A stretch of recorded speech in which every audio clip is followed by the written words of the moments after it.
कति सफा छ मान्छेको देश शान्त छ कोही के त्यहाँ बेसबल के खेल्दैछ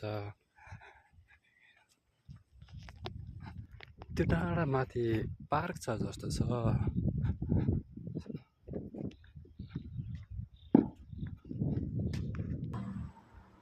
बस स्ट्यान्ड यता यस्तो छ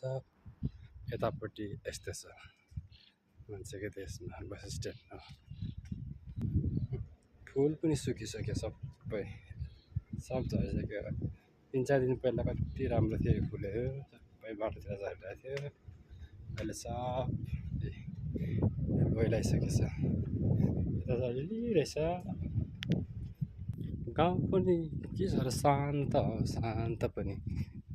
यही हाम्रो देशमा हाम्रो गाउँ भए यताको मान्छे उता उताको मान्छे यता भइन्थ्यो है यहाँ के हो यहाँ शान्त छ कोही नभएको जस्तै सबै काममा गएर होला है त्यही भएर मान्छेको यसरी विकसित भएको छ त यो खान्जीमा चाहिँ के तोमारे त लेखेको होला नि है मलाई त्यस्तै लाग्छ त्यही बुझ्छु अहिले सानो खोला छ है यहाँ चाहिँ यो खोलामा पनि हेर्नु न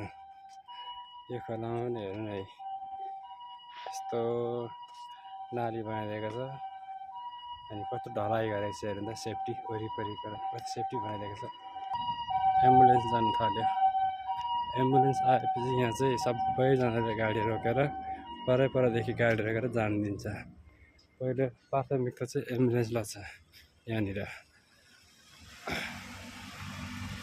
परदेखि गाडी रोकिदिने गर्ने गर्छ यो बस आयो यो बसदेखि जाँदा हुन्छ म तर म चाहिँ आज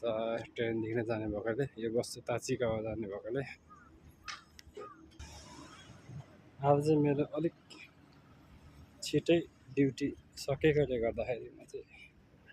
अलिक चाँडै फर्किएको आज चाहिँ म रात्र चाहिँ 5 बजीतिर सकिने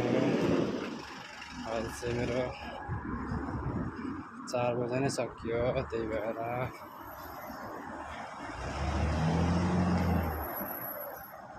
सिग्नलमा पनि मान्छेहरू कति नियम पालना गरेर बस्छ हेर्नु सबैजना बसिरहेको छ सिग्नलमा म चाहिँ यो सिग्नल पार गरेपछि अगाडि छ स्टेसन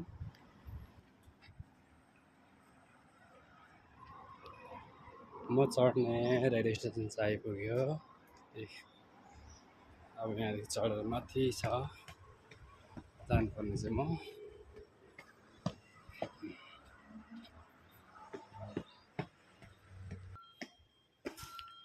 जाने स्टेसनमा आइपुगेँ